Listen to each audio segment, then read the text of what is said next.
We'll call to order the town council Minturn town council meeting for August 5th, 2026. Let's start out with roll call. Spence here. Tom here. Mackenzie here. Gusty here. If we could all please stand for the Pledge of Allegiance.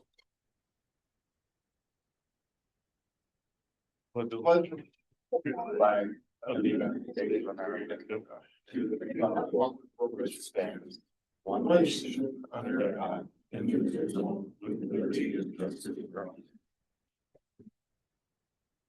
Next on the agenda is the approval of consent agenda. Is there any changes or deletions? No. Entertain a motion. I move to approve the consent agenda. Second. We have a motion by Lynn and a second by Spence. All in favor? Aye.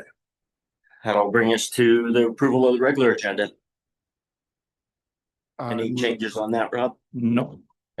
I move to approve the regular agenda. Second.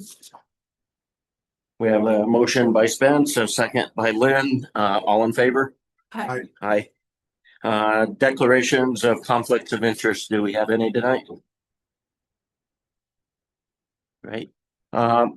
Next on the agenda is public comment. This is for anything that's not on the regular agenda that anybody wants to address the council with, and you're allowed 5 minutes to address the council. Just step up to the podium and say your name and address. Mark Cyphers, 537 Pine Street. So I came on July 15th to get a letter retracted and retracted also from the record for a trash can violation letter that you guys had sent me that wasn't right. And so anyway, I'm here again. I haven't heard anything from anybody at the town or council or anybody, so. Give it to Rob Hill. Thank you, though. So I'm still looking for something to happen to this. I'm not gonna keep coming here to do it all. I'll deal with it some other way if I have to. I mean, it's ridiculous. Every time something happens, I try to address it ahead and it keeps happening like this. And so anyway, that's all I have. Okay, thank you, Mark. Anybody else? Please step up to the podium. Good evening. Thanks for the moment of time here. My name is Kathleen Brenza, and I am running for county commissioner. A little bit about myself. My husband and I have lived in Eagle County for over 28 years. We raised our son here. My grandmother, Frances Haskins, was born here at Minturn and raised her four sons. Her four sons, my mother's two brothers, all went to World War II. And then they came back to Colorado and worked in the railroads, the mines, and the ranches. I am a proud fourth generation Coloradoan. I have served children and families for over 30 years in some capacity or another, as a teacher, as a special ed director, as a principal. I was the first executive director of the Youth Foundation. Currently, I serve the courts as a parent coordinator, decision maker, and most important to me, as a mediator. I am also a commissioner for the Fifth Judicial, which means I evaluate our judges along with the other commissioners. And I am also excited to tell you I work for Colorado Mountain College, Mountain BOCES, and Adams State University as a field supervisor, supervising aspiring teachers who are working toward their licensure. And last but not least to me, I also serve on the Gypsum Town Council, and I'm in my second term there. Why would I want to be county commissioner? Because I'm passionate about this county. I love where I live, and service is what I do. I'm passionate about early childhood, like Jeannie McQueenie was before me. In 1989, the superintendent in Lake County and I got together, and along with the town, we created a family learning center that received state as well as national recognition. Yale University deemed it as the school of the 21st century. Tom Brokaw even came up and did a piece on the school. I am equally passionate about aging with dignity. Our seniors built this community, and I want to make sure that we have all the amenities possible for them to enjoy a quality life here in Eagle County. I want clean rivers, not just for drinking, but for recreating. I want open space. I want families and children to be able to explore and to have fun and to really understand why Eagle County is such an incredible place to live, why Colorado is such an incredible place to live. I am not a politician.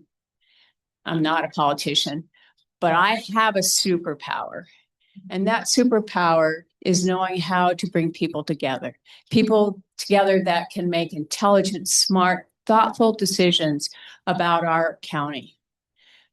If I had more time, I would say, let's have a discussion. I really want to know what's important to me is not what I know, but about what you know and what you can share with me about your thoughts. I don't have that time. So the kid from 1129 North Corona, who most nights shared a loaf of Wonder Bread with her 5 siblings, never thought I'd be telling the town council of Minturn that I have a website, but I have a website. And that website is www.brenza.com. And on there, I think you'll see that I have the experience, the talent, and the drive to be the next county commissioner. But more important to me than that you look on the website for that, it has all of my contact information. And I hope you will reach out to me and you will let me know what your thoughts are, what your wishes are, what your dreams are, your hopes are. That's important to me. I hope that I can have your support, and I would really be honored to have your vote in November.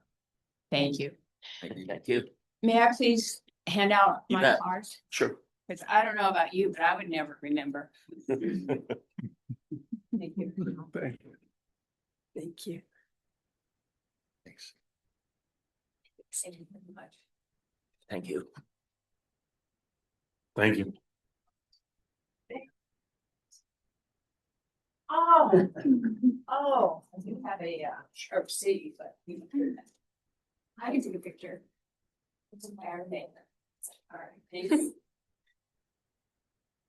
Anybody else like to address the council? Anybody in Zoom land? No one with their hand raised. Great. Okay, we'll move on to council and committee reports. Spence, anything? No. Lynn?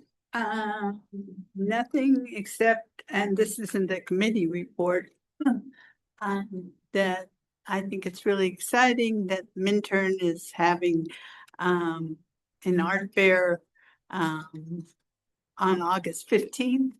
And we're starting to get a significant amount of donated art. And the art is going to be sold very cheaply so people can have art in their houses, and the proceeds are all going to benefit, or 70% of them are going to benefit the town. Also, there are discussions going on about including more art, more artists in the Minturn market next year, so that we have a significant number of art events in the market every month. And I can really see the Minturn market becoming a real art center. And I think this will also attract a lot of other people to our market. So I think all of this is very exciting and positive. Hey, thanks, Lynn. Tom? Kenzie? I don't. I only have one item. I ended up, I'm sorry. sorry. Go ahead. We have a sun sale. We have a big shade in our market now. And I think it's working great, and it's so great to have shade in the market. And I think more of those would be terrific. But even having one makes a significant difference. So check out the next market. Great. The only thing I had is I attended a QQ meeting on July 18th, and there's a lot of discussion about the shortage of water and what everybody's trying to do. You know, everybody's in water restrictions. One of the big discussion items was the Colorado River. Of all days, it came out in the paper that it got turned over to the feds, and the feds actually made a decision on how to allocate it. And it seems like the lower basins is going to be affected more than the upper basin. It seems like the lower has to do some mandatory cuts, where the upper is more voluntary cuts. But that's about it. It could be tied up in court too forever on it. There's going to be some people contesting the outcome on it, I'm sure. That'll bring us to staff reports. Rob? Yeah, I apologize. I didn't have an updated management report out for you. We spent the tail end of that last week trying to get that shade sail up with Public Works, but we got it up and it was great. This morning I had a meeting with David Bleakley from Holy Cross Energy about the transmission line. They're expecting that they would work on us on 1041 permitting this winter. And through the spring, their construction timeline right now would be summer of 2028. One of the key issues with that is the proposed location of the line along Minturn Road is currently on the west side of the road, but that road is in Union Pacific property, or that portion is in Union Pacific property. And so they're going to have to work with Union Pacific to get approval to put the line there. And I think that's going to be really important that we stay engaged with Holy Cross and Union Pacific on that, because relocation of the line to the other side of the street would be quite problematic for those homeowners and the trail. So I expressed my concerns to David and I said, look, if you start having issues or there's pushback with Union Pacific, please let us know, and so that we can be involved and make sure, because even on the west side, it's still going to create a significant disturbance to people that are living over there during that period of construction. Jay and I have been working on the 2027 budget. Yeah. Don't we have some kind of possible, I mean, hasn't that been that way for a long, long time? I mean, you can get adverse possession against the railroad, can't you? I cannot speak to that. I can't. I think that's something keep in mind.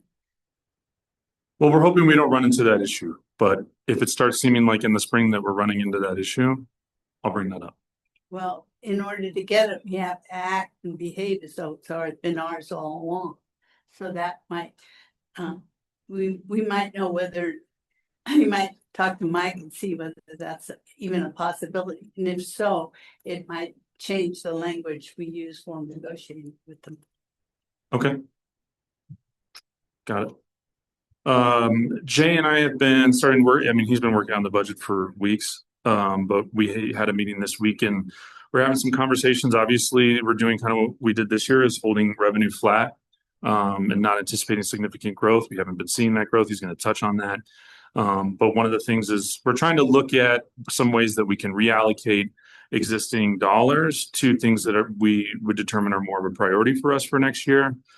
As you know, we have like an annual town budget of $4 million, which, you know, when you're dealing with infrastructure, doesn't go very far. So we're taking a look at that. More to come. He'll provide you an update after this.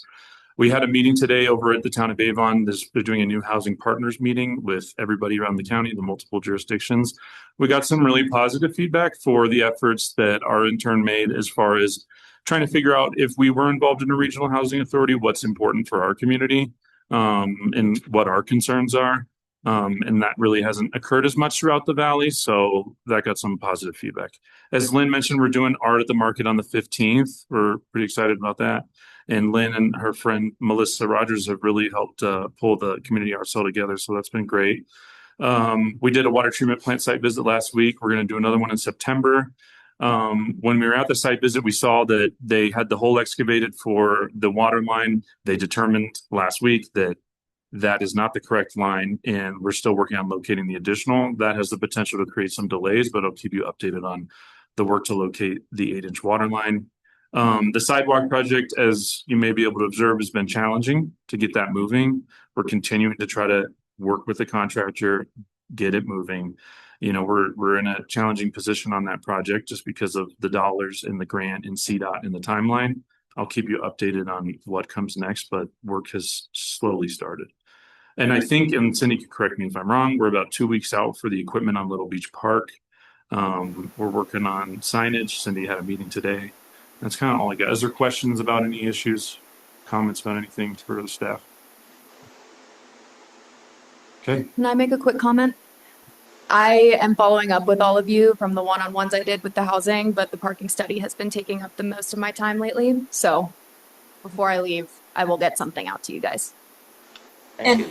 Rob, I will just update quickly. The Little Beach Park playground equipment, I believe, has a ship date or might be a delivery date of August 28th, but I'll double check that. So toward the end of the month. Thank you, Cindy. All right. That's it for, did you want to talk anything with Jay? Oh, Jay's next. Yeah. I put a report for the sales tax in the packet. If anybody's got any questions, I don't want to. I mean, we're not. There's a lot of concern that it's going to be a real slow summer. What happens? We're right where we pretty much were. I mean, we can say it's a percentage or two down. We're about $10,000 down from last year at this time. You know, looking at the numbers, I don't have any concern at all because the bad months were March and April. We're hoping. They were, Right. they were, that's today. And that's when the skiing collapsed. Right. I mean, March and April were the worst ski months, March and April. March was ski worse months when April was. This county has ever had. Right. And so, I mean, I'm surprised it didn't go down more than that. And it seems to be rebounding in May, which is in the ski month. Right. And so I wouldn't worry about it at all unless something else. One of the things I comes have been in. watching pretty closely is how much is actually bought online versus what our stores and stuff are doing. And that hasn't changed much from 25 or 24. Now, they both looked about like the same percentage. I'm cautiously optimistic and I'm not normally optimistic. So I think I'm optimistic. I think one of the important things is we've had good traffic the last few months of visitors, and particularly the restaurants are really what, powers the sales tax revenue. And so I think, Cindy's efforts of making, putting the market together, keeping it going, I think it does drive a lot of traffic for us. And I think that's why we do so well in the summer. So, and that's kind of why I've kind of been trying to get more involved in it and, make sure we're still driving that traffic for our businesses. On Saturdays when the market's going on, at lunchtime, they're way out the street just waiting to get a Rocky Mountain Taco. Yeah. It's a big line. So good news. Yeah. Thanks, Jay. Also, Jay, thanks for putting a cool quote in there, not Yeah. just making it feel like we're reading lots and lots of words. So, no, it's. yeah. I think we're gonna. I mean, and that's one of the things I wanted, especially you and Spence, because you haven't seen how I budget. I basically look at the previous 2 years and look at what we're at now, and then just sort of make an educated. A lot of people will just do a 5% increase over last year, and I actually budgeted about 6% down.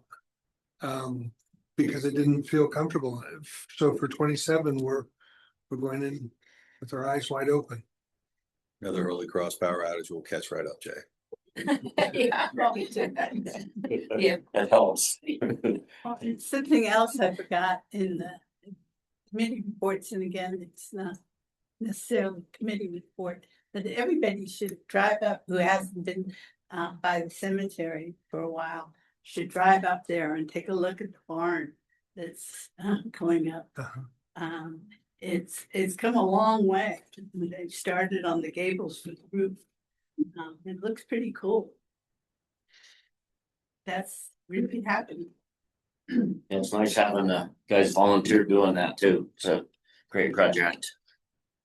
I think they're having fun up there. Well, Yeah, yeah, yeah, it's shooting Johnny last loves night. getting tired of lifting logs. Yeah. Next, that brings us to special presentations. Jessica, parking study that she committed or did all the research on and did a great report for us. So she's going to present it to us. Thank you so much. Cindy, if you don't mind, could you allow me to share my screen, please? Yes, you should already be able to, because I promoted you. It might send another request to me once you try to start again. Okay, it says disabled share, host disabled attendee screen sharing. Doesn't make any sense. One second.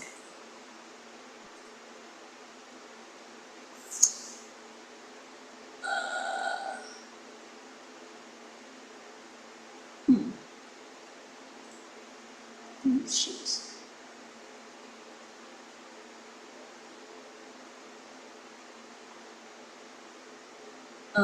Interesting. I can't find where it's doing that. Give me 1 second.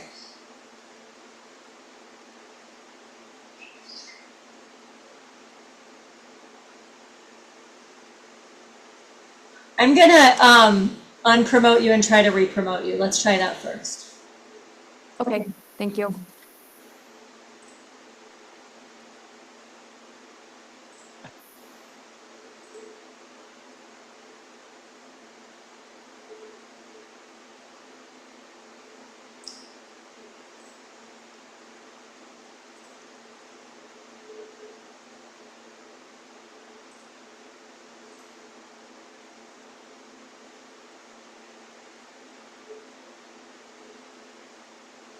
Okay, I just came on as a panelist again and it says it's still disabled. I emailed it to you, if you'd like to open that, or if we're allowed to move on and then come back. I have all of your materials. 1 second. Okay, it's the one I most recently emailed you.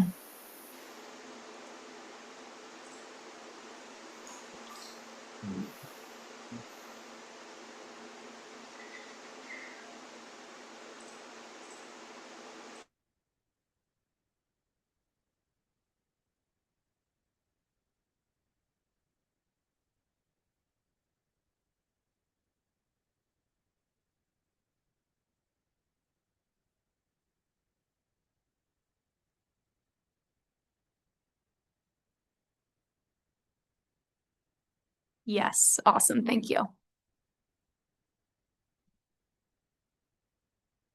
Okay, so yeah, I did a parking study, and Cindy, we can go to the next slide. So this is a map of all the different locations in town that I studied. I just have it here because I have it filled in later in the presentation. And you'll notice that William Street, kind of behind Magustos area, is crossed out because of researcher error. I was a little bit confused about which spots were countable and which ones were private, which was a common theme throughout this study. But basically, we have our introduction and context. I'll tell you guys how I did the study. And then I have the analysis.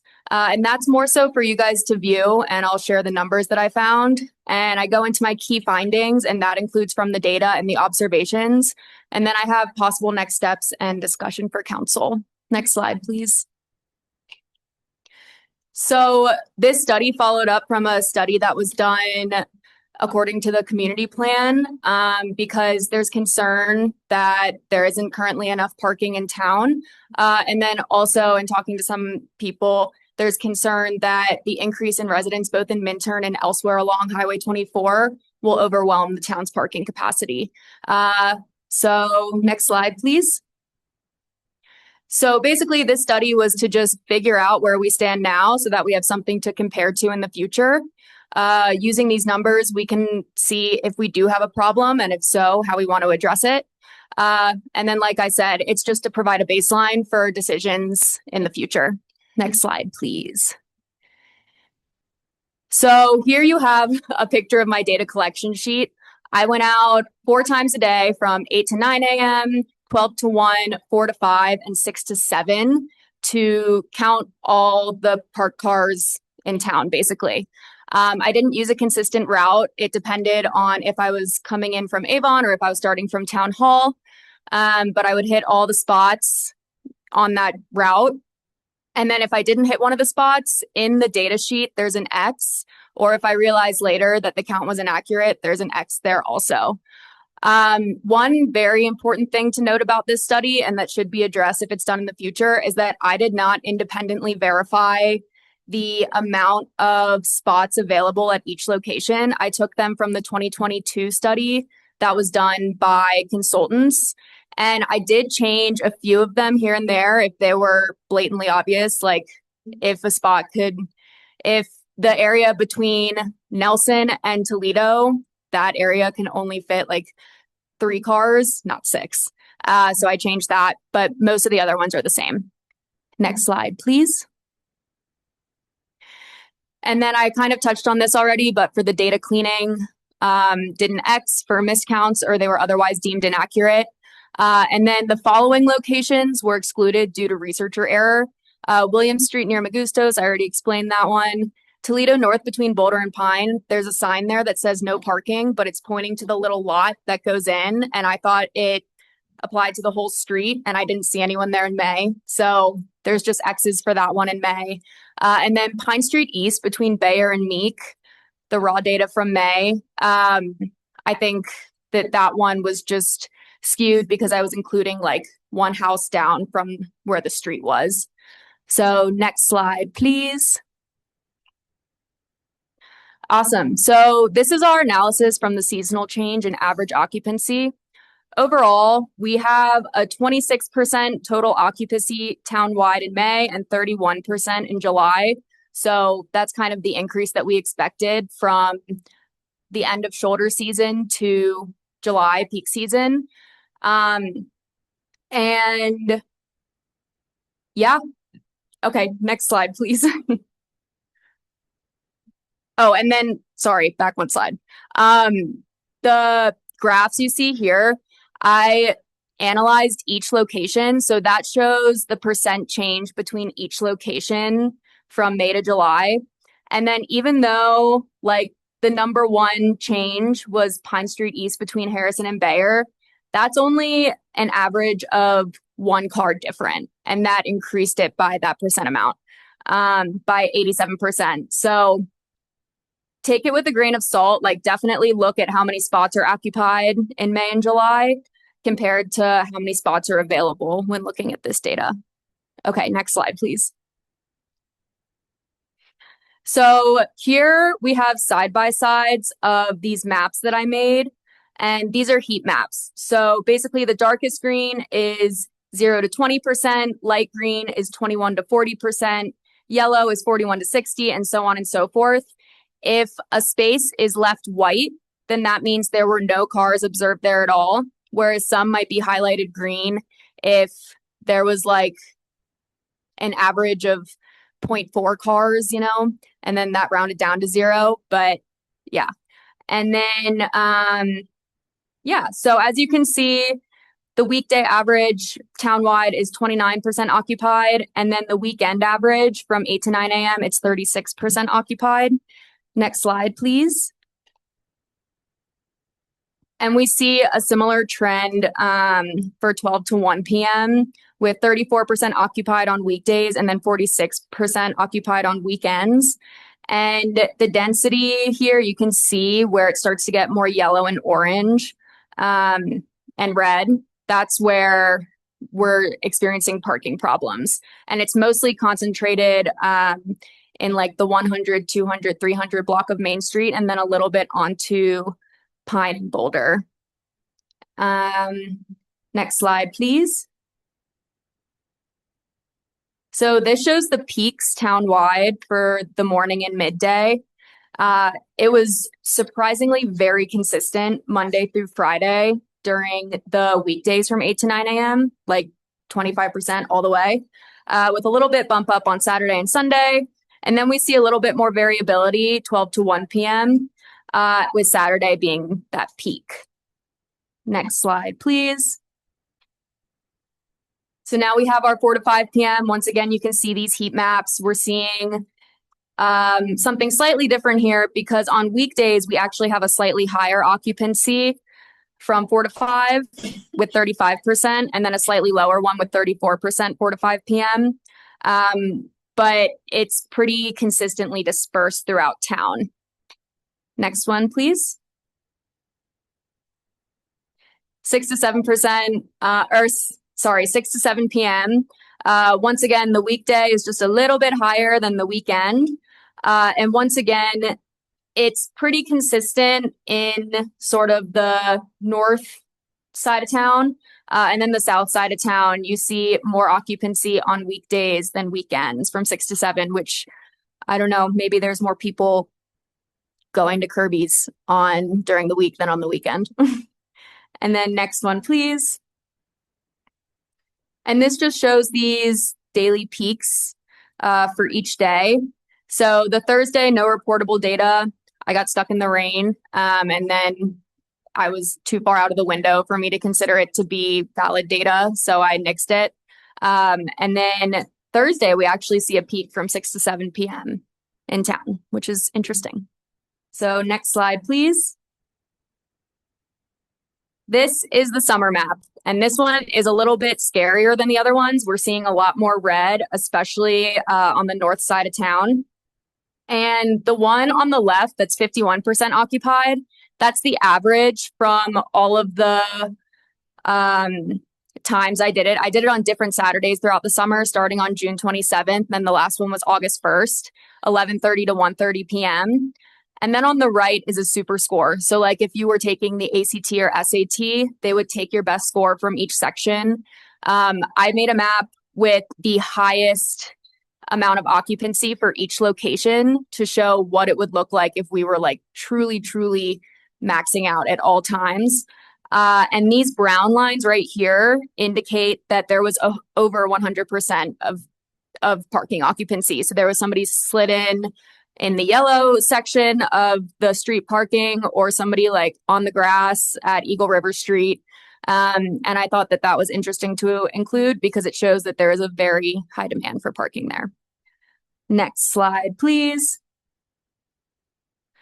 This one was a bit interesting. I don't really have a stats background. I started making charts and seeing what happened from my clean data. And I split it up into like basically the Main Street artery and then the more residential Pine Street artery. And you can see that the Main Street, or what I dubbed the commercial area, even though I know residents park there as well, they are experiencing higher occupancy every single time period over the Pine Street area. Next slide, please. Awesome. So this one is the top 20 most occupied locations during the July study. And I included places with more than 4 spots because you might have like Harrison Street between Eagle River and Main was one of the top ones, but they only have 2 parking spots. So I excluded those less with 4 so we could get really an accurate picture of where people are parking in bulk. And yeah, next slide, please. So these are just my observations. These are not backed by numbers per se, but something I encountered a lot while doing this study was that there's vehicles permanently occupying spots on Main, either for sale vehicles or kind of vehicles that are just sitting there stacked up on bricks. There's also lack of clarity around parking is allowed, especially confusion between town right-of-way and private property. On Taylor Street specifically, I excluded some cars from the count thinking that it was part of the private property, but really it's like on the town right-of-way, so it counts as street parking.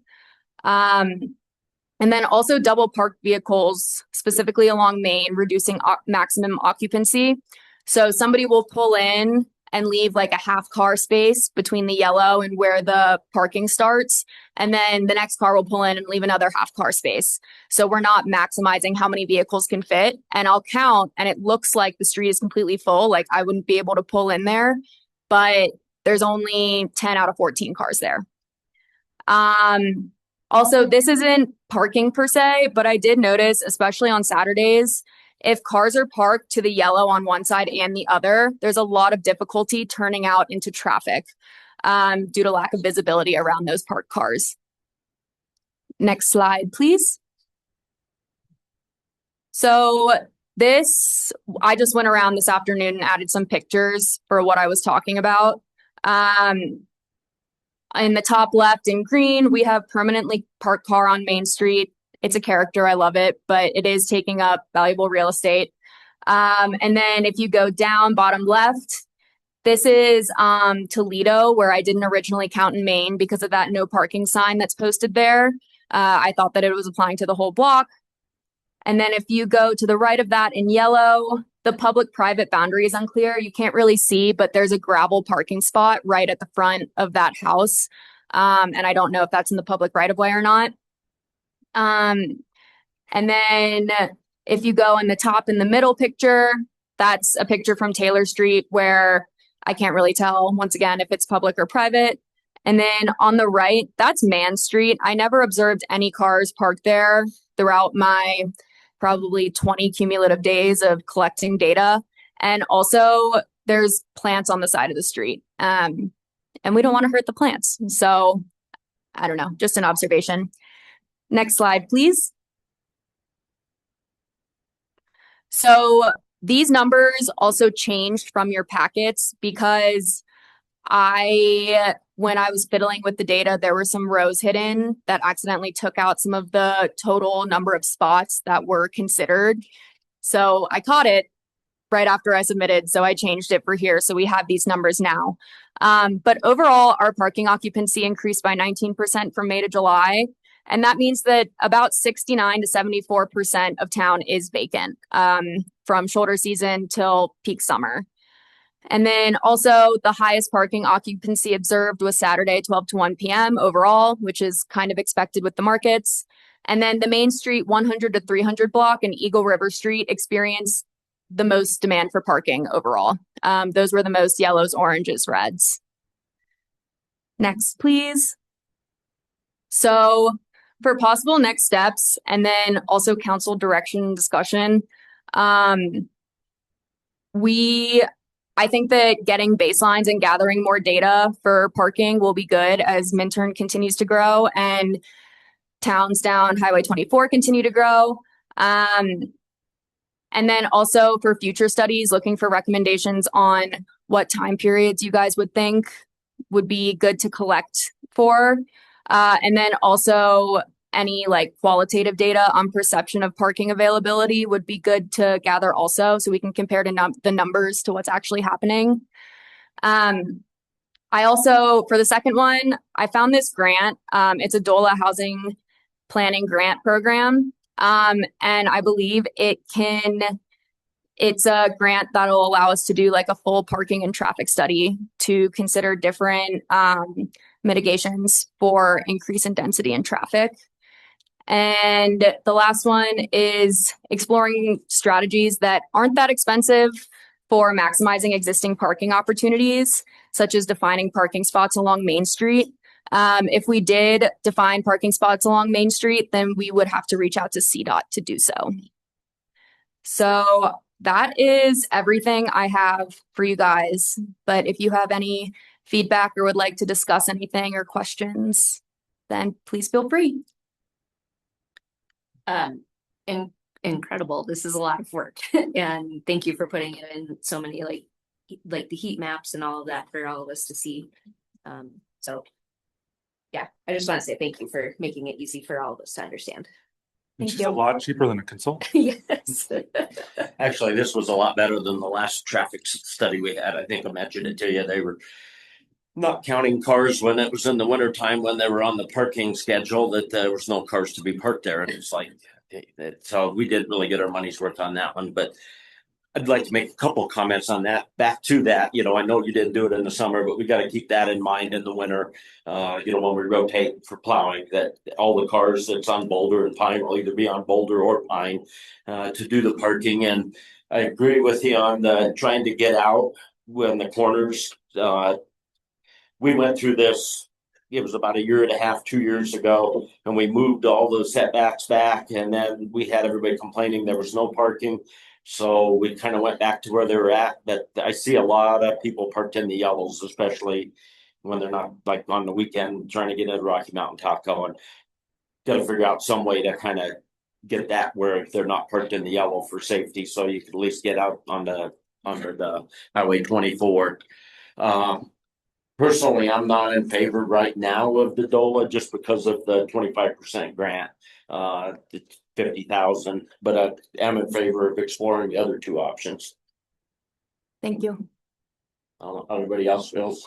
CDOT, always successful to talk to CDOT, but all those issues on Main Street can be somewhat quantified by defining spots. So Yeah. refuge spots, yellow zone, et cetera. Anybody else? Good job. Great. Well, thank you, Jessica. Appreciate all the work on it. Thank you. Really quickly, do you guys think that different times should be studied?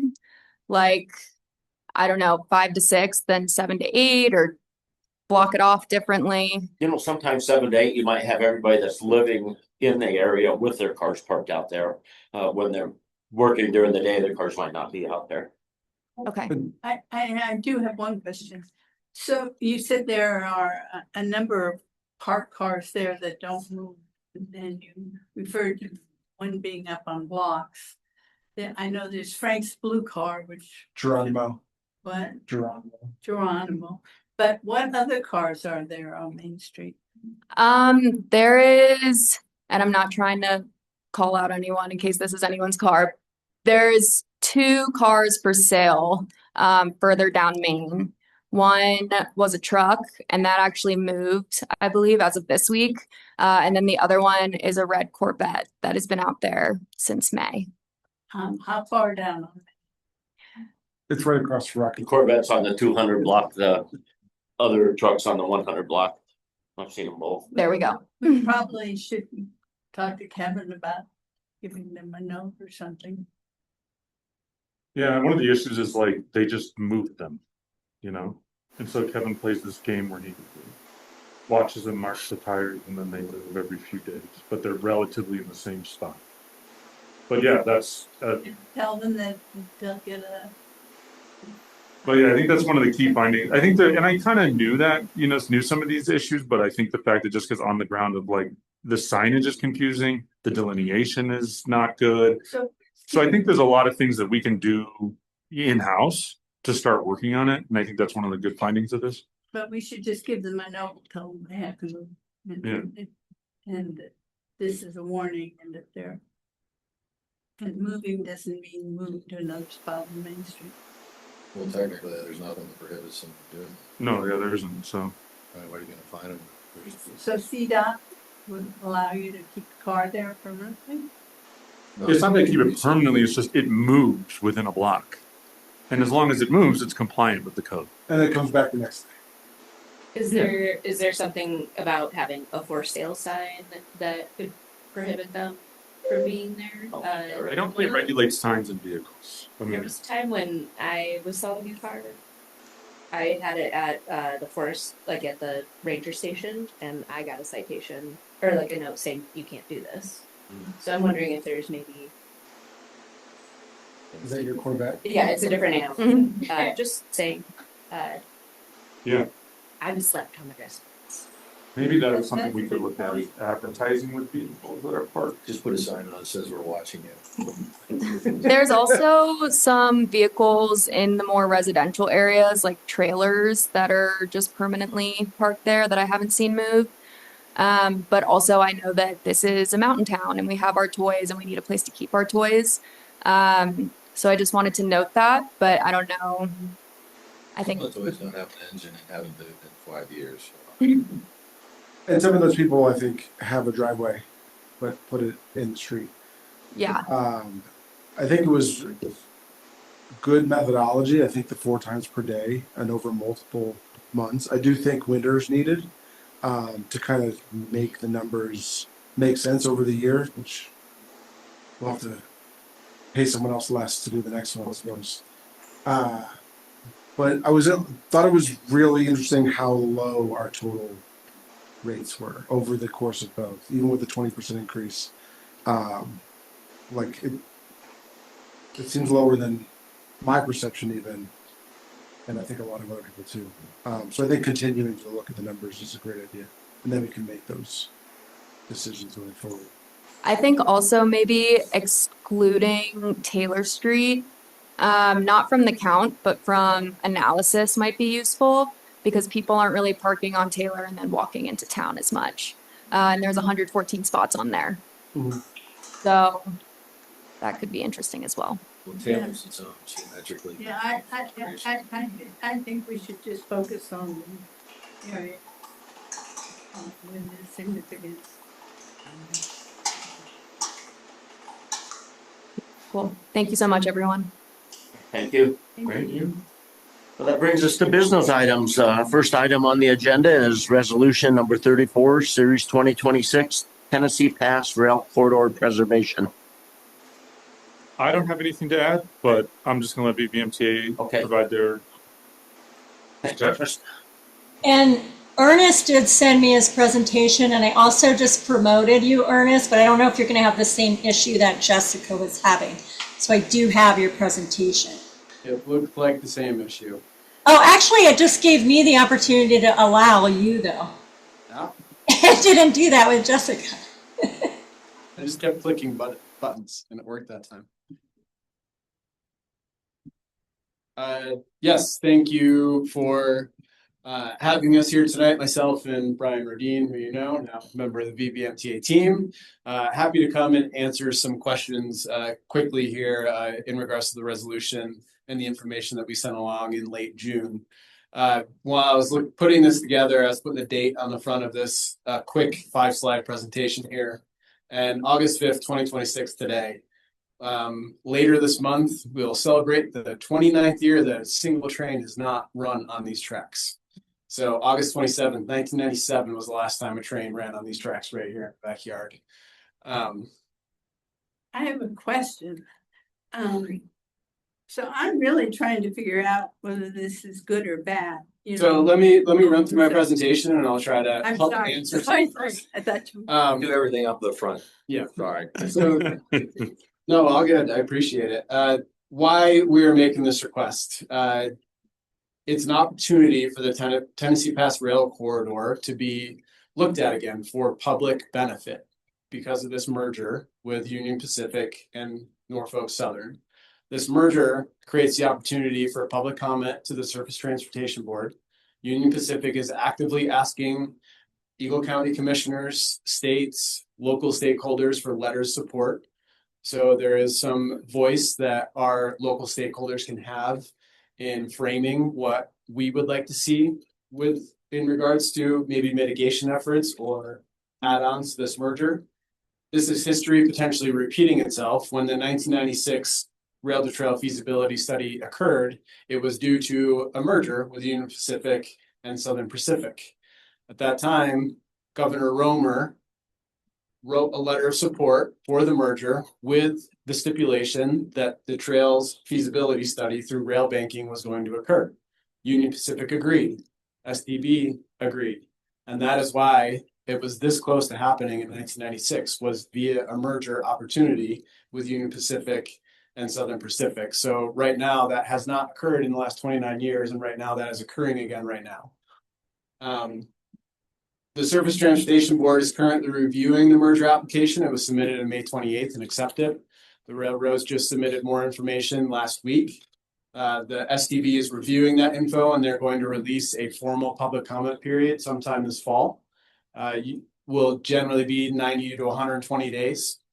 As I mentioned, they're seeking support from local stakeholders, and then talking a little bit more about the local stakeholder input. Rail banking, which I'm going to get to next, offers more local control.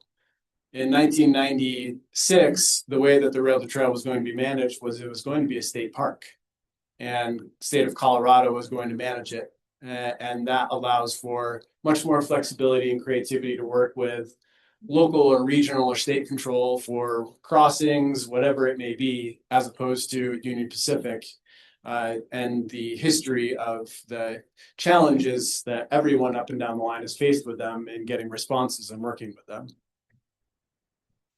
To clarify what our request is to ask our federal, state, and local leaders to ask Union Pacific to come back to the table and explore rail banking. If I can move my thing out the way here. To explore rail banking. It's submitting comments to the Surface Transportation Board, submitting comments to our county commissioners, submitting comments to Governor Polis. That's what's going to make this move forward. The opportunity to explore what public benefit opportunities there are on this rail corridor. That could be a rail to trail. It could be other opportunities that arise from that stakeholder process, which is what happened in 1996. The Colorado Parks at the time and GOCO led that effort. They went up and down the line, getting community engagement and feedback from stakeholders, understanding what community wanted in their backyard for the rail line, which at the time was rail to trail as the exploration. So rail banking is the process. And what is rail banking? It's rather complicated, but Brian has, I think, some handouts. Oh, he handed them out already. And you can read those later on. But there's much more information that the Rails to Trails Conservancy has on rail banking. To date, since rail banking was created as a statute federally, 1983, there has been 273 rail banked rail corridors and over 4,800 miles of rail turned into rail to trail. So it's not impossible. This has happened nationally in many, many other places. This has happened over in Pitkin County on the Rio Grande Trail, right in our neighboring county.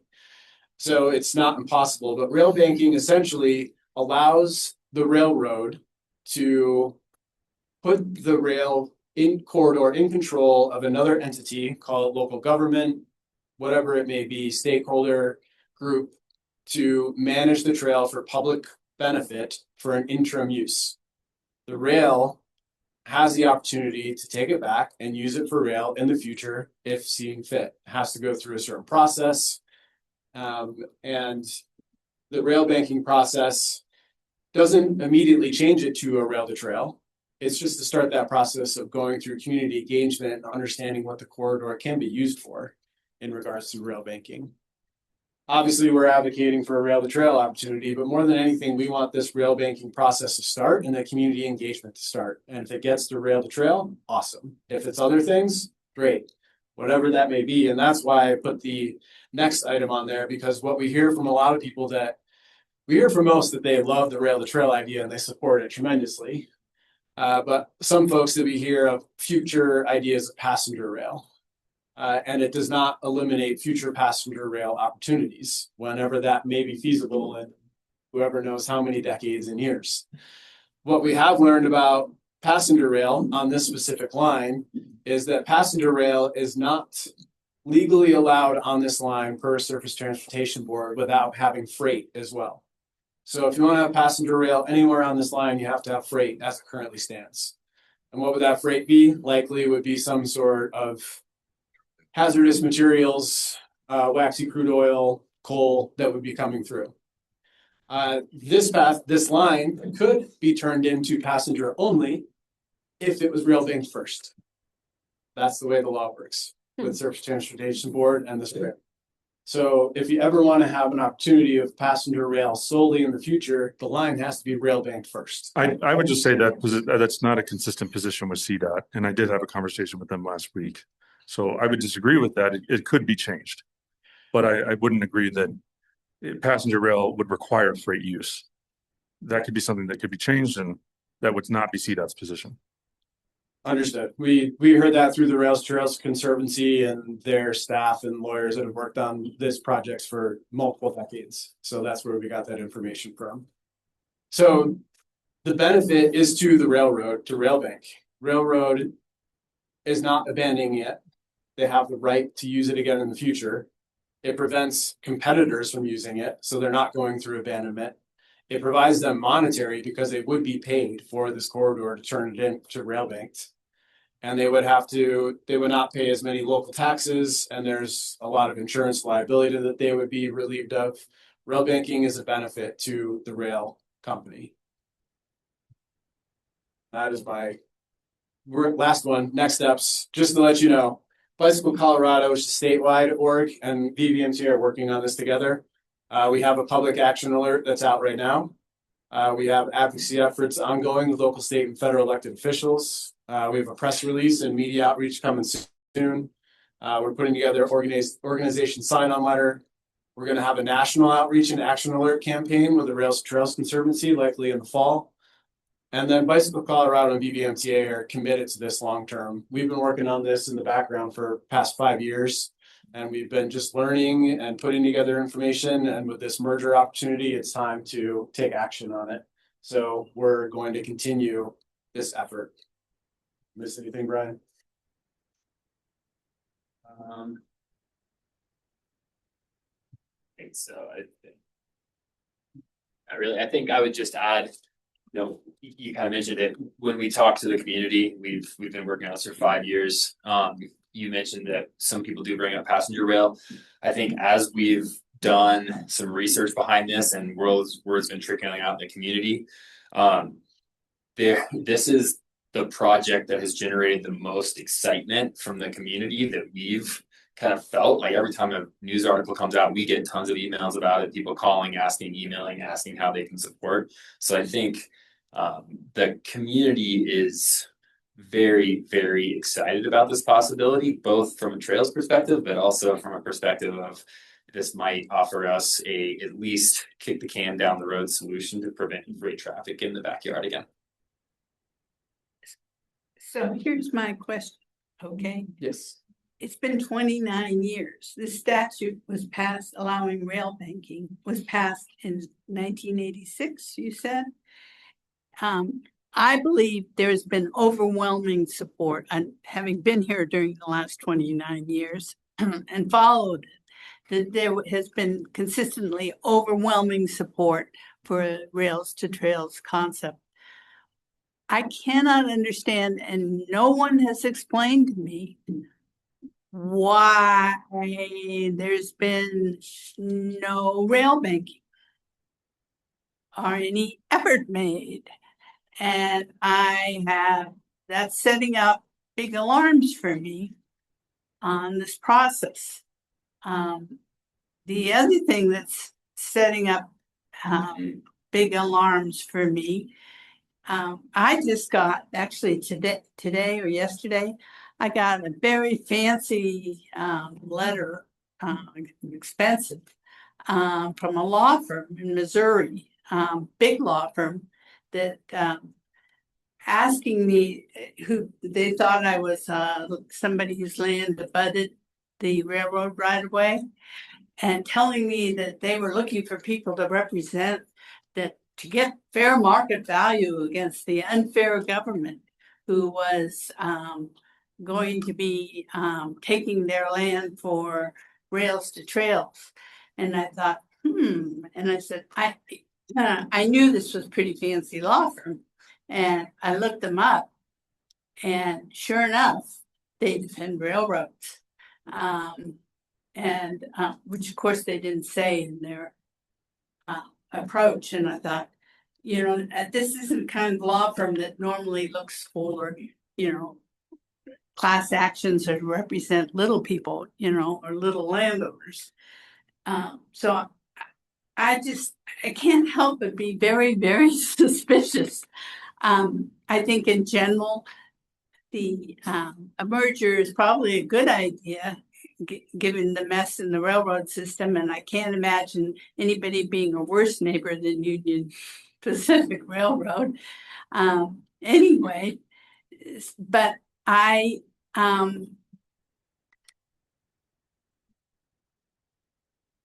can't believe it's going to be any different with rail banking.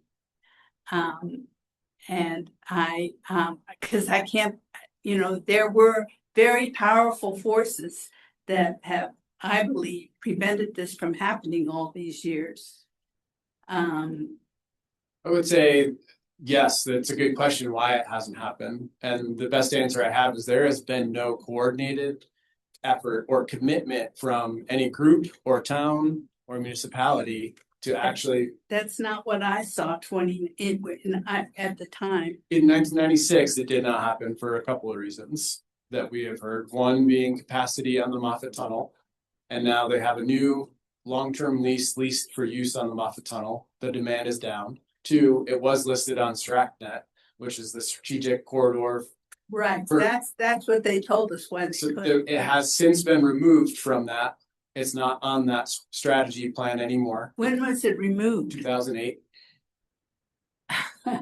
And it's been, And there has not been a group that has advocated or coordinated efforts to try to bring it to the I table. mean, that's shocking to me, given how much of a public interest there is in this and what an overwhelming. And that's why we're leading it now. Thing this would be.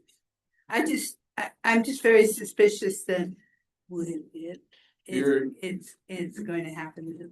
Well, I mean, there's essentially three different statuses the rail corridor can exist in. What it is now, which is not used but managed by Union Pacific or the rail owner, abandoned.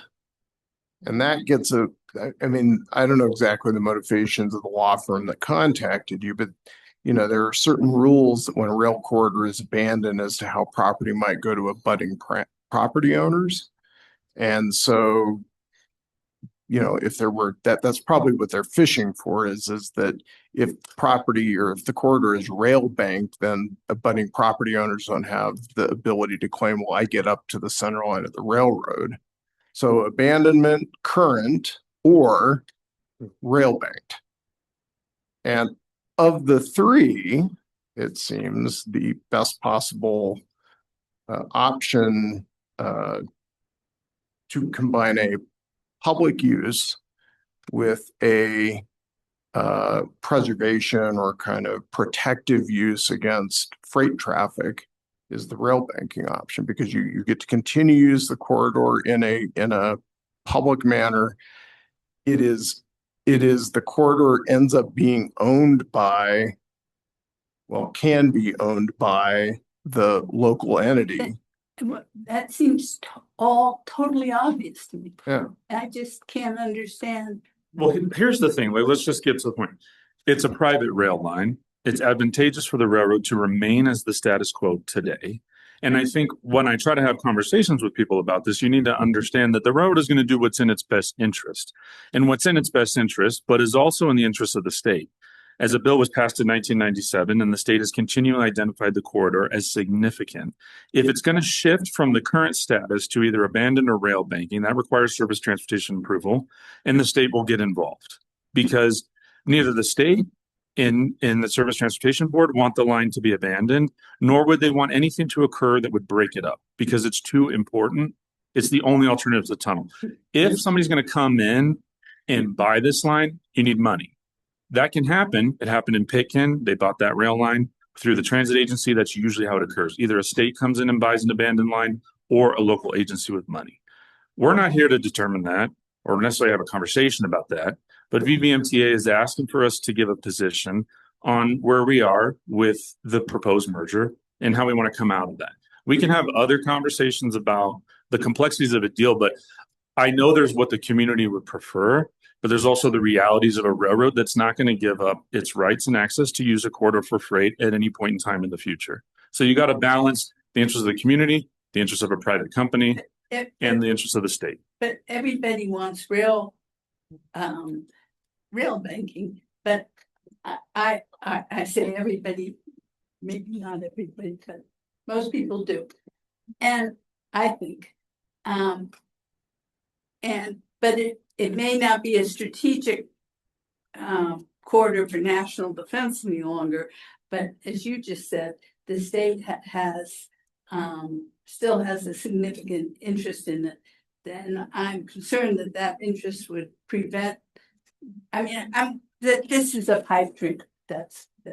And we're just asking to.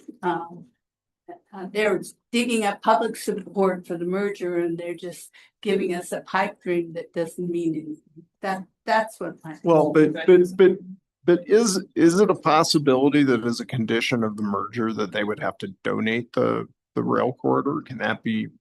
I haven't read that anywhere. I couldn't say that, but I wouldn't say it's a pipe dream. This happened in 1996, the same thing. Exactly. But it didn't happen. Well, it happened to explore rail banking. I was there. It happened to explore rail banking. The state required rail banking to be in it from the letter of support and the Surface Transportation Board letter. Union Pacific signed a letter of intent saying, yes, we will explore rail banking. It all happened due to the merger and led by the state. And Yes, is it a long shot? Absolutely, but we're gonna try because the opportunity's there. And what's the opposite of it? Status quo? Is that working well? When I participated on You the have a local. more powerful entity on the opposite side of us, that's all. Well, a couple things. One, the reality is it's Union Pacific. So this benefits Union Pacific, period. Got it. The benefits you already listed in regards to tax reduction and overall financial impact. It allows them to push off the dogs that are nipping at their heels about taking over the line, to run oil, et cetera. Got it. Thus paying lawyers less money to deal with that problem. The catch, as we all know, is, as you alluded to in regards to you have the money to buy a section of line, et cetera, is the caveat, which is we can take back at any time. So guaranteed there's going to be an issue in there that you can't think about Union Pacific right now. When we started talking about, well, Holy Cross, go talk to them about running the power line down the rail corridor. Absolutely not. You cannot modify this in any way, shape, or form. And guess what the answer is going to be to rails to trails? Hell no. You're not going to touch the rail bed in any way, shape, or form. If you want to handle down the rail tracks as they exist right now, super. That's really where this is at, because they are required, because of this merger, to go down this road. I'm all in favor of the rails to trails, as is everybody else. But the fact of the matter is, when that day comes, you and I are going to be in a rocking chair when they finally figure out that passenger rail, and I will say it out loud, is a non-starter on this line. Nobody's going to commute from Leadville at 25 miles per hour or less when they get on a flipping bus. It's not going to happen. Just the cost alone is obscene. So all that said, someday somebody will recognize that, and maybe then they'll finally abandon the line and go through the legal process that allows you to take the rail with a large amount of money and convert it to what we want. So I'm all on board with the rail banking, but let's at least be honest up front, as you are. But the fact of the matter is there a hidden agenda? Yes, there absolutely is. And it's because UP needs to do this to push off all their problems for another day, period. So I'm in favor. They need public service support to get them. Yeah, absolutely. I will comment on it too. Last time I made a comment about it because the first letter we had for the first resolution, I wasn't in favor of the verbiage on it. I don't want to really hard relationship that we have with the railroad because we have a lot to lose. We lease some property from them and we don't want to be on their bad side, but we support the rail banking. I think the resolution that is in front of us now, it pretty much kind of mirrors the counties to a point. You know, we have a few things that's a little different, but I feel comfortable with that resolution that's in front of us right now. We got to walk kind of a fine line. We don't want to, jeopardize our relationship because right now we're going to be dealing with them, in the third party stage with the Holy Cross, trying to get the easement through there. We have some leases with them. We got to watch, our backs on it too. But like Tom said, I think everybody supports it too. We just don't want to go overboard with the support that where it jeopardizes what we receive from the railroad.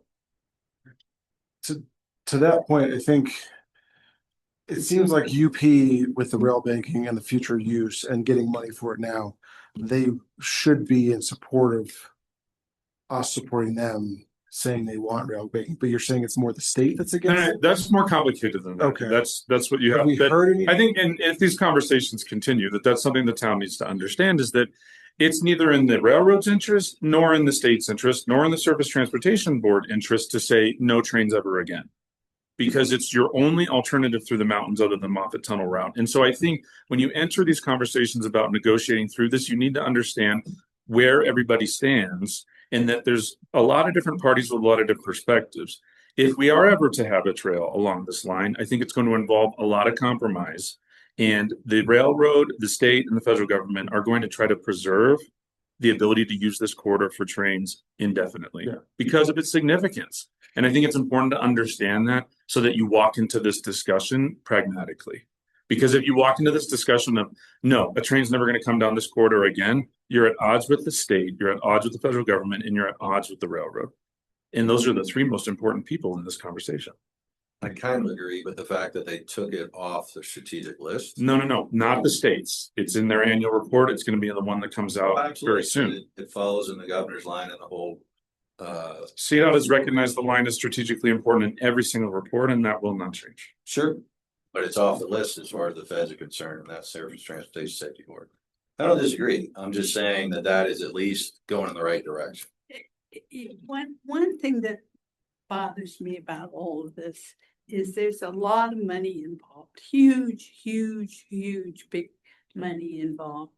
And there's a lot of covert things happening, and things not being done in a very straightforward fashion.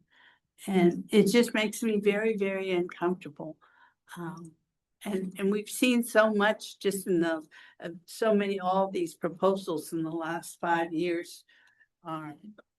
Beginning with that heavy oil thing out of Utah, guy was willing to spend billions and billions to improve it, to bring it out this way. So I just, it's not being sold in a very clean, straightforward manner. Well, we don't need to sell anything today. It's just the question is, can we support this resolution for VVMTA or can we not? Yes. Do we all have to vote? You do all have to vote. Yeah. What we need is a motion first to approve it in a second. You're not allowed to abstain Yeah, per our town charter you either vote yay or nay. unless it's a. Unless you just like ran away really quickly. I don't know. I don't think we'd stop. I think we'd have to censure you. I'm wondering if I have a conflict of interest, if I live close. I'm sure you might be able to find. Well, then we all do, right?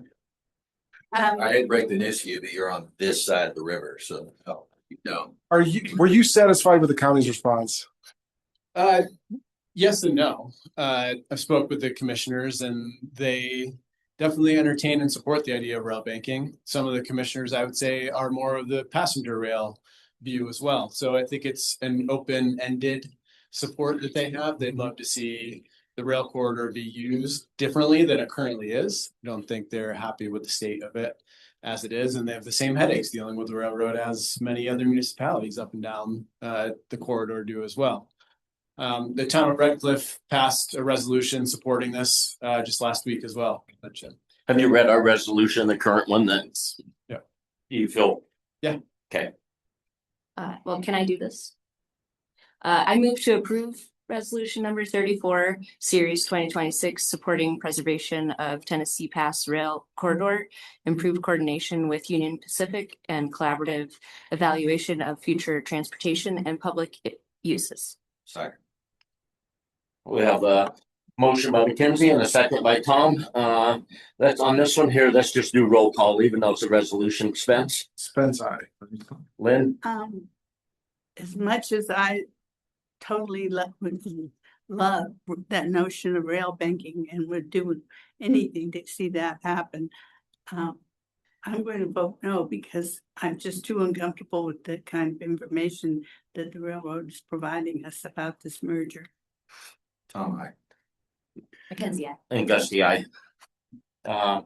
Motion passes 4-1. So just in terms of furthering your understanding of how rail banking might work and what options it allows for in the future, there's a recent article from last year under Aspen Journalism about how RAFT is studying the Rio Grande Trail railroad corridor and the multitude of uses that might be made of it, ranging from the existing trail to including some forms of mass transit along with it. And it kind of lays out the history of how that went from rail banked corridor to the purchase of the corridor by local governments to incorporating it within RAFTA, the Roaring Fork Transit Association, to getting a trail in place and now looking at what the next generation of that use may be. So just in terms of looking at how the arc of this could proceed, this article is fairly interesting. In rail banking, you leave the rails in place, right? You don't have to. You can take them out. So what rail banking does, and again, it depends on how the corridor is originally acquired by the railroad, because you've got situations where Congress, for the Great Union Pacific Railroad, Congress said you get every other section and you get X number of feet off the center line that they went out and built. you have congressional grants, you have situations where the railroad actually went and acquired fee title to, from private landowners to run the railroad. And under these kind of different property regimes, under both federal law, state law, and then private property law, when the railroad ceases to operate and is considered abandoned, various options ensue as to what happens to that corridor. And under many of those options, the adjoining property owners end up with the land up to the center line of where the corridor used to be. What rail banking is it's a mechanism to keep the corridor in place even while the rail use is not occurring. And so through rail banking and the Rails to Trails program, you're able to take the corridor out of, like, rip out the tracks, put something else in there, use it for a corridor-based use, normally a trail, but the potential to use it for rail in the future always continues to exist. And so it's a loop around private property law that says that property really should go back to the adjoining property owners. And the railroad makes money because the local folks are paying.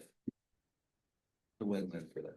Thank you all. If you have any other questions on this. No, great. Thanks, Ernest. Thanks, Brian. Yeah, I appreciate it. Thank you. Now that brings us to our next business item. It's resolution number 38, series 2026, a resolution authorizing an application for the Federal Lands Access Program grant for Cemetery Road and Bridge. And I had a conversation with our grants writer, Deborah Figueroa, earlier, and this is also another thing that touches on the railroad. I think I would like to pull this because this project would involve that crossing. And because of the way the grant works, and we've had conversations this week, it would be a CDOT-led project. And we would need PUC approval to make modifications to that crossing. And we would need it before the grant application, or we would score very poorly. And getting that approval could take a year or 2 or 3. So we're not going to proceed with submission, but we have done the groundwork. And so I think I'll talk with the town engineer, Jeff Spinell, and his team about what that PUC process would look like. And maybe we could start some work there and then send it back through another grant opportunity when we get through that. But that kind of uncertainty of, do you have the approval to make those modifications or not, is something that CDOT would say, this is not going to score well for this grant, unfortunately. Do we need a motion to pull this, or? Yeah. Or do we? Okay. There's no option of just doing it on both sides and not touching the crossing.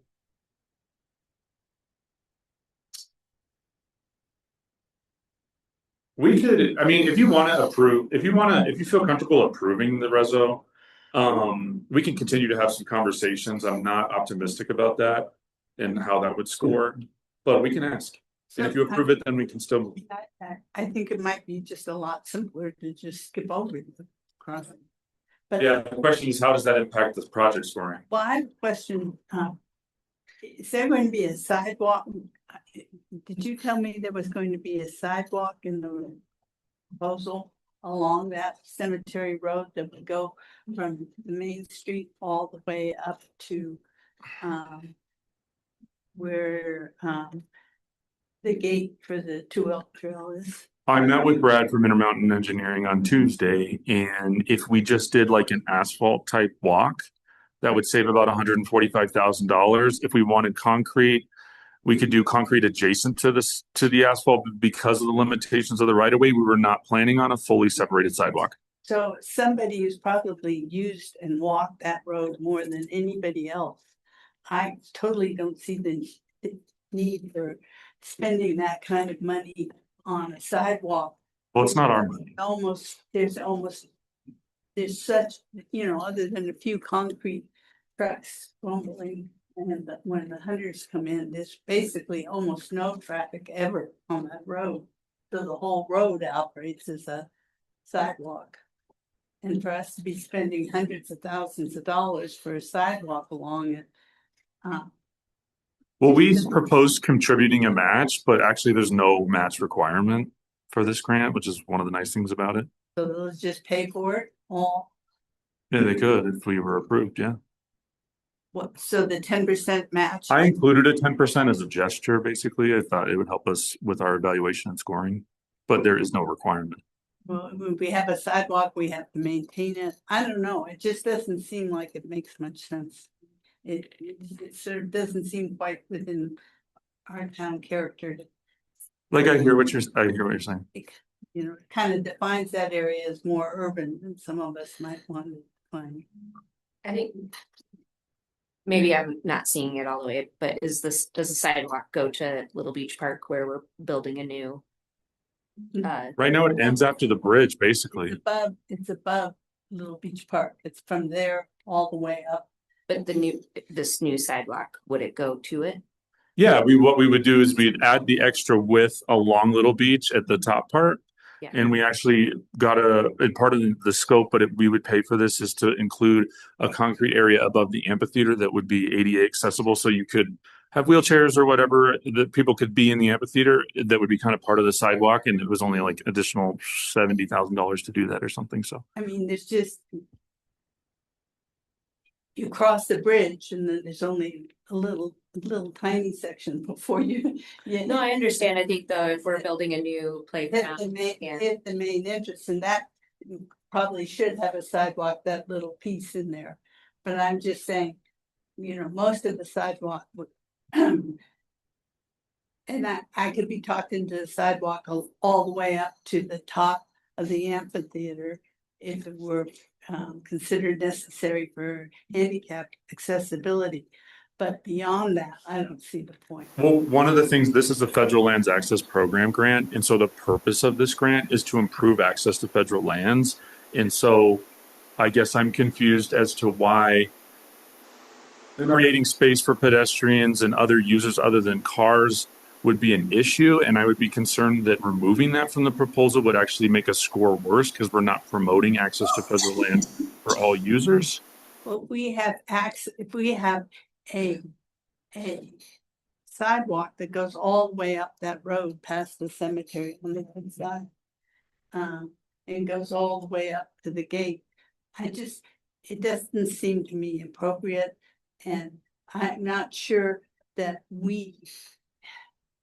What is your concern? my goal is not increasing access to our federal lands at this point. Is that where your concern is? Is that It only goes to the end of the cemetery though, correct? yeah, it goes to where the split is because that's where it turns into Forest Service. Above there. This goes right here. So here's No, the split in front of Public Works. the split where you go to the ready mix plant and to the, Yeah, and the then- bike park and- and then, To the gate, so it just goes to right there. right to the gate where you park. Yeah, I get that. Oh, I thought you meant the farther gate. I think accessibility is necessary. Lynn, sorry, can I chime in real quick? I just wanted to clarify, this is Cindy, I just wanted to clarify, Lynn, that what we consider the main entrance to Little Beach Park is actually up above. It's not that lower gate. Okay, well, then it makes sense to take it up that way. And I'm always in favor of handicap accessibility, but I don't see a sidewalk going beyond that point, providing handicap accessibility. Back to your concern on this, do you feel comfortable that we're just would be able to even be considered for this, or are we spinning our wheels that we don't have enough basically to present that we really, or we need another year to kind of get everything together before we do it again, maybe? I don't think approving the resolution's any harm. It's just Okay. paper. And Okay. I can look into Spence's question and see and I'll follow up with you at the next meeting and go, if the engineer and our grant writer are like, look, don't submit it in pieces, then I'm not going to waste our time and money. And then I'll just come back to you and say, All right. but we've already put in work and we're not far from shovel ready on this. So I'm like, let's get in the PUC piece and we'll come back. Okay. Because that road is kind of a road we've constructed over time. It's actually not of substantial quality. We've just put like millings and it's been built up. And the bridge does need maintenance. And these are costs that I don't know how we'll come up with these dollars. So I'm like, I think we do need to figure out a way to get some assistance just for the long term of improving that road. But yeah, I don't think it hurts. Sorry, I feel like I've belabored this in some way, but I think I did. no. I move to approve resolution number 38, series 2026, a resolution of the town council of the town of Minturn, Colorado, authorizing the submission of an application to the federal lands access program for the Cemetery Road and Bridge Federal Lands Access Improvement Project. Second. We have a motion by Spence and a second by Tom. All in favor? Aye. Anybody opposed? I'm not opposed as long as it doesn't include that higher sidewalk. Higher level sidewalk.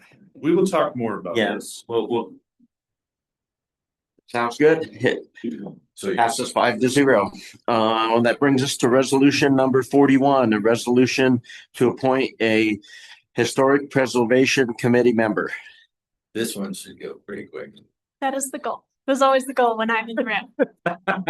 So we have one applicant, Dan Brown. He's sitting in the audience tonight. He came up from Gypsum to be here. So he is available for questioning. He does currently sit on the HPC as a non-voting advisory member. He has a lot of experience with historic preservation. So at the last round last year, when we had 4 applicants and 2 open seats, we filled the 2 seats and then gave the other 2 applicants the non-voting advisory member positions that the code allows us to do. We had 1 opening this cycle, and Dan threw his hat in the ring to become a voting member. So that is the application before you tonight. He is obviously here to answer any questions. Since there is only 1 application, we did not prepare a ballot for you tonight. It'll be either a yes, you approve him, or direct staff to go back out for other applications. Great. Well, I thank heard you. everything from you last time. Yeah, we did too. Thanks for coming back. It was great. I'll be 100% honest. I feel like, I might have been slow to allow myself to integrate into the group, but like the last meeting we had, like we really got down and we started talking about some topics and stuff, and it felt amazing. And so like when the opportunity to be a voting member came, I was like, yeah, let's do it. I was like, this is a legit group. I want to stick with them. I want to work with them. And I think we can do some really good things. Let's do it. Well, I'm sorry, I have a question. It sounds like you're maybe from Australia. I'm joking. Where are you from? I'm from Georgia. From Georgia. Maybe that was on there and I skimmed through it, but Georgia. And what brought you here? So I'm a building official by trade. And at one point the town of Dell recruited me 3 years ago, and I went to work for the town of Dell. And I don't like to tell tales outside of school, but I feel like Eagle, where I'm at now, is a far better suit for me, and so I'm real happy. So everything's working out. Great. Yeah, so I grew up on the Front Range. Honestly, a lot of folks don't know that. My sister was actually born in Denver. So my dad wanted to be a cowboy, right? And so they promised my family that they'd wait until my first birthday before they moved west. And so when they did move west, they moved to Superior. And we had horses and boarded them there.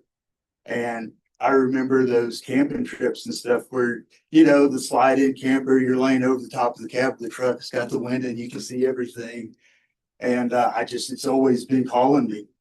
And when the town of Dell called, it was crazy and it made 0 sense, but I did it. We gave away or sold half of what we owned and came this way. And it's been probably one of the most amazing things I've ever done. So that's a Lakewood, Colorado accent. Lakewood. Any other questions? Nope. Motion? Make a motion to approve resolution number 41, series 2026, appointing historic preservation commission member. Second. Got a motion by Tom, second by Mackenzie. All in favor? Hi. Aye. Opposed? Welcome aboard. Passes 5 Again, 5-0. thank you for your vote. It's good seeing y'all again. Absolutely. I am starving to death. Y'all mind if I? Absolutely. Well, thank you. If y'all ever need me, I work for the town Eagle. You know where Okay. to find me. Cheers. Sounds good. Thank you. Y'all take care. Take care. Thanks, Madison. You, Tom. Next item is discussion and direction items, adoption of a strategy to enforce water conservation due to drought conditions. I assume this is you. This Mike? I get to do this one. Great. Um, Thanks, Mike. I'm going to give a little bit of background for the benefit of Spence and Mackenzie, who have not sat through long water discussions in Minturn before. Okay, real quick refresher. Colorado water rights are administered first in time, first in right. Minturn has some old water rights, 1916. There are 2 water rights that we say control the Colorado River Basin, the Shoshone Power Plant right in Glenwood Canyon, 1905, and then the Cameo irrigation diversion outside of Grand Junction. When you drive to Grand Junction and you're in the canyon and there's that colonnade that goes across the river, that is the Cameo structure. That is a 1912, I believe, water right. So those 2 water rights are senior to Minturn's senior water right. Normally, this is not an issue because in the 30s and 40s, Green Mountain Reservoir was developed. And as part of the exchange back and forth between the Front Range that gets some of that water and the West Slope, a pool of 66,000 acre feet was established in Green Mountain Reservoir. It's called the Historic User Pool. And that water essentially gets trickled out for the benefit of water users who perfected their use for municipal, domestic, or irrigation use up through 1977. And in every past year, the Historic User Pool has filled to its capacity, and it has been able to deliver water to Shoshone and to Cameo to prevent beneficiaries of what we call the HUP from getting called out. This year, the HUP did not fill. It filled about 2/3, which frankly is something of a miracle given the water circumstances this year. But what that means is that water has been released for the benefit of HUP beneficiaries now since June. And that pool, we expect a declaration that pool has run dry to come any day. And what that means is that the first in right, first in time, first in right administration of water rights is going to kick in against beneficiaries of the HUP. Again, not something that's ever happened before. So a bunch of water rights that we always assumed could operate without curtailment, even in dry years, are now subject to total or partial curtailment. The Minturn water right is senior enough. Maybe it is a partial curtailment, but even said, because our responsibility is to provide reliable water service to our citizens, we want to make sure that we're not subject to a partial curtailment. So the good news is there are 2 options that the town can take. So the Colorado River Water Conservation District, which is a government district that deals with water in the Colorado River Basin, they obtained approval for a substitute water supply plan for the West Slope back in June using water that they own in Wolford Mountain Reservoir. And essentially, they will augment the town's depletions for free so long as the town strictly enforces a 1 day per week watering restriction. And there are some communities out there that, unlike Minturn, that as we'll talk about, has reservoir storage, other communities don't. They're being forced to rely or benefit from the substitute water supply plan from the River District. That's an option. It's not the one I think we need to take because Minturn, through good water planning over the last few decades, has entered into 3 different contracts to have reservoir water storage on its behalf, primarily in Eagle Park Reservoir. Town also has some water in Rudeye Reservoir, which can benefit to replace against the Shoshone water call. And we frankly have not had to use that in the past, or to the degree we have, we've used a couple acre feet of water.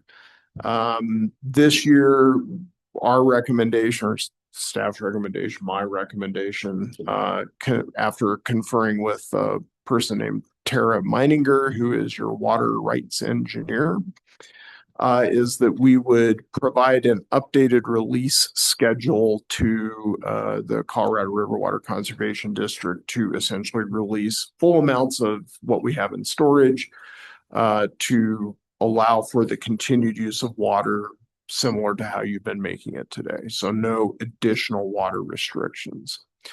I would note in my memo, I was talking about the requirements in your code, and Tara reminded me that we've gone to 2-day-a-week watering restrictions already. Yeah, I think we're about 6% down for June. So not significant, but helpful. Reductions. And the cemetery was one of our largest users, about down 100,000 gallons. Yes. Yeah. So we've seen a reduction. So what we need, what we're recommending is that we use the water we have in storage. That's why we have it. We police water usage in town pursuant to the restrictions in the code and the additional 2-day-a-week watering restriction, that we do some outreach, some kind of door hanger or some way of reminding residents as to what water uses they can make, and that starting effective now, if you don't comply with that, you might get a ticket. And if we have people who, after receiving a warning from the town, if they continue with abusing water use, that Kevin Rendy, our code enforcement officer, would issue a ticket and cite them into municipal So would court. Kevin be the one? Okay. So this would be changed from is erroneously 3 days to what you're recommending, when we already have 2 days instead. You've already, through Rob, have adopted a 2-day restriction. Followed what Eagle River Water Sanitation is doing. Yeah. So that the flyer would not note the 3 days identified in the code, but rather the temporary restriction to 2 We can days. do in the timing on it when you can water. Yeah. Have we any evidence whatsoever of any significant violations since we put these pretty much countywide restrictions in effect? I'm not aware of any. I would, I don't know, maybe Jay has some observations or Rob has some observations. Again, I'm not suggesting that Kevin spend all day, every day going around and looking at this, but you know, if someone is kind of habitually watering in the heat of the day, give them a warning, and if they continue to do it, then they should get a ticket. Has anyone, it's a good question though, has anyone seen any violations? We had issues with Minter North in early June, and to my knowledge, we haven't heard anything in several weeks. And a lot of that was the new irrigation system, leaks, watering during the day, failures. But I've told residents over there, if you see water, then call me. Well, and I haven't in several weeks. But nowhere else, right? An alternative approach to this, as opposed to, I got the door and I've got it. But as opposed to, hey, these are the restrictions. If you're suggesting also within that information sheet is exactly that. Here's the situation. Most people in town have no clue about any of this background in the first place when we start talking about water rights. So just understand, for the first time in how many years, the HUP is at 2/3. This is the situation we're dealing with. This isn't the town being onerous. This is the situation we're in. Thought you might want to know. Oh, by the way, these are still the restrictions in effect. Thanks for your support, and walk away from there.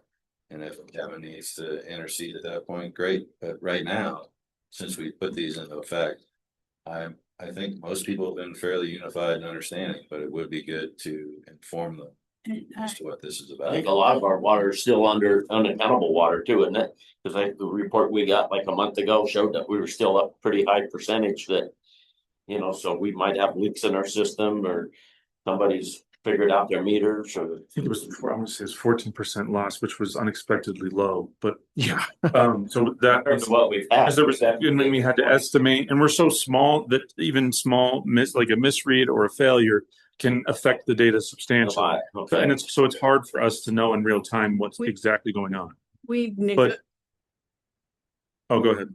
I was saying, we've negotiated, and paid, significant amounts, or maybe we didn't pay out of pocket, but we negotiated it, when we were dealing with, Eagle Water and Sand, and the fact that they basically kind of conspired with Battle Mountain to take away some of our contractual water rights. And we got really substantial augmentation water rights. But we don't get that until the reservoir's done. Right now we're paying. We get some now, and we get some when We're still paying Colorado River District for the most of them. That's where it's been released from. We can request, so Lynn, I was thinking the same thing. I went back and looked at the agreement. We can request from ERWSD now up to 20 acre feet of interim water supply. But after talking with Tara, our water engineer, the 75 acre feet that we have contracted for with River District Storage is enough to get us through the end of the year. and that's, so we've already, without us having to, we have that right. Correct. We're going to get more rights At after Old Slate. But is built. But we also, as I recall, have substantial rights. We could request today that they make available 20 acre feet of water for the town's use today. But again, in talking with Tara and the fact that the HUP is running out in early August, we're not needing augmentation for July or June. We have enough contract water to take care of us for this year. I think to Tom's point, there's definitely more we can do on the communication side. And figure out how to message the severity of the situation. I have talked with Mike with Public Works. As you may know, some of the grass is pretty green. And I said, look, we need to pull it back, is even on the town use. So I think the recommendation from Mr. Sawyer and from Martin Wood is solid. Let's use the water that you've been paying for, but also that the staff can make a more valiant effort of communication and enforcement that maybe was a little lighter in June, even though we did see a reduction. So I think if you're comfortable with that. Yeah, no, I think that's Comfortable with that. that's good. Well, I think I read that there's been a 24% reduction in water use. Dale Daly was reporting that for the county, and I think that must be just That was the the water. They've seen a significant. Which is amazing. And then I read that in Aurora, and I think this applies to Denver as well, and they're using all our homestake water. They've only been able to reduce by 5%. And that to me is shocking. So I think those of us in the mountains are much more sensitive about the need to conserve water, and are trying a whole lot harder than people in the metro Denver area. Well, that just highlights our need for our representatives to do a little shame of their counterparts in the front range, to be blunt. With that 6% reduction in June, does that include the new homes going on for their CO? So that is still a pretty significant reduction, I would say, with what, 30 new SFEs? Yeah, because that taking would effect? change it a lot. So we remove them from the equation, we're probably down a more significant percentage. Let me look. Because we have added quite a few new homes over there. The other thing too to consider is with us and even Eagle River Water Sand said this is like we don't have a lot of irrigated space in comparison to the newer communities. And then we have an older system with higher water loss, which is comparable to Vail's, parts of Vail. So we wouldn't expect to see the percentage declines that Eagle River is seeing from the newer areas. Let me look at this real quick. They have a lot of large users too. So if like the people up at Mountain Stars, down to 2 days a week and they were doing 4 days a week or whatever, they'd see a significant decrease on that. But I think there's definitely more that we can do on communication. What do you? Agreed. Hey, Mike, I have a question. You're Glenwood based, is that correct? As a former RAF guide, we always called it Shoshone Power Plant, and you're saying Shoshone. I just want to make sure I'm saying it right now. I am sure that my pronunciation is not the definitive one for that. I just want to make sure for all the people out there. Right now, when we look at June, it's 9.32 acre feet. When we look at total metered water use, 8.91 acre feet. You go back to June last year, 9.33. June before then, 9.40. June before then, we're in 2022, 9.64. You go to June of 21, 9.76. So it's our low. It was our lowest June in years. That's pretty good considering. But I still think, adding the of course, new houses over there, that put more users on it. but I think there's more that can be done. Mm-hmm. We've done quite a bit. Yeah, I just know, I feel a little guilty. I'm like, well, maybe we should have communicated. We've done a bit, but, and I feel like people are very aware, but I'm like, maybe we should do a little more. I get probably 15 calls a week of people saying, and I send out emails of, gosh, I noticed your water's a little high this month. But even accounts like the cemetery they're down significantly. They're down at least a third. I want to say half, but I don't want to go off too far. I've gotten calls from the Enclave and talked with them quite a bit. I get calls from residents all the time. Plus, I'm sending out every month the high user.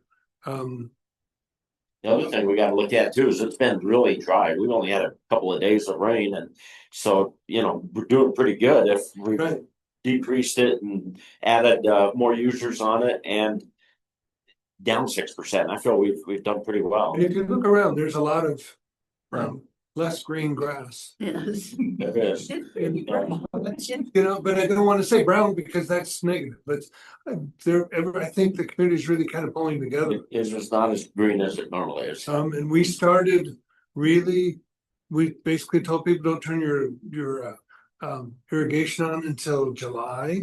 Most did. They did. Yeah, we did follow that. Yeah. And you're right. We have had some pretty high months before in the past number of years that we were 40% off, the kind of thing. We've really kind of trying to button this down. Yeah. So moving forward on this. So we go to the next item. Would be to delineate some basic background of the current issue of supply. What our course of action that we would like to do in regards to using our own and will sustain us through. Assuming you, the resident, continue to conserve. And by the way, here's the stick if you don't. But Thanks for your time. I think we should continue the twice a week watering plan. And there's no need for us to use the what's the entity that's offering us water? No, I'm saying we're not. I said, we're gonna stick with what we have. Yeah. What we've already talked about, our course of action. Very good. All right, anything else on that? Okay, we'll move on to future agenda items. Does anybody have anything they would like to add in the future? Thank you. Are we going to talk about the Battle Mountain thing? That's an executive session. We'll go into executive session. No, my only issue is the second. I gotta head down the mountain. August 19th after that meeting, or? No, September 2nd. No, September 2nd. Okay. 19th, I'll be out of town. Oh, okay. And we have an executive session with the sheriff's office then. Is there any way we can change that, or I can ask Rob? Rob, is there any way we can change that with the sheriff's office? I think that would be good. Yeah. Okay. What do you want to do? The 16th or? No, That's be on a town council day. An executive session? Yeah. I mean, we don't want to do a special meeting, ideally. I was saying the first or earlier on the second. 16:30? or 19th? No, I'm out of town on the 19th, just saying. The 16th, you're here? September? Yep. We can do that. That would be good, if that works for you. Could we move the joint meeting with the commissioners up to the second? That can't be moved. That can't be moved. Okay. Or we could do it after. It's not a rush. The contract's at the end of the year. We could do it. We can go to October. And if are you okay with that? What? The Eagle County Sheriff's Office? I think we need to push it back. So October. Yeah. It's not an issue. Okay, so October. I know you want to be here for that. It's great if we get everybody here. Yeah. I'm going to be missing the first meeting in October. Lynn. I'm just kidding. You're gonna miss which one? First meeting in October. What about the second meeting in October? When is it? We're running out of time. Can we push it next year? Lynn, that's when I do my audit, my budget. The You second want to meeting in like October. zoom in for it or? I'm going to You can't miss the budget. Going to be in Spain. España. But it's the budget, it's happened. You're gonna really upset him, Lynn. The problem is you do a good job knowing these three. So October October I'll be back on the 21st is the second meeting. 21st. I'll be here. 21st it is. Executive session. Make a motion. Tom, when did you say you were out? Yeah. I The can't next read that. meeting. You read that. Which one? Slash. Hey, go ahead. Are we done with, Yeah, we are. We're moving to executive session. okay, do I need to make a motion? I'm gonna, Say that you want to move. Yeah, yeah, I got the little script. you got your pen? Why you're gonna Because have. I'm gonna ask you to add to it. That's so lawyerly. No, I don't know what that. I think it's on the bottom of that too. Are we adding something else? Mike? Is it beyond it? We're gonna add to the subjects that will be discussed in executive session. Potential acquisition of property at 171 Main Street. Write that down because I'm gonna need it when we get upstairs. That's an acquisition. Let's 2.0. Can you make it more vague? 171 171. Main. Yep. Okay, make a motion to move to executive session to determine positions relative matters that may be subject to negotiations. Develop a strategy for negotiations and or instruct negotiators pursuant to CRS 24-6-402, paragraph 4, echo. Provision of water service to Battle North property and potential acquisition of the property at 171 Main Street. Second. All in favor? Aye. I'll still let that. Yes, yeah. I don't think that might make him. Here, Ron. No.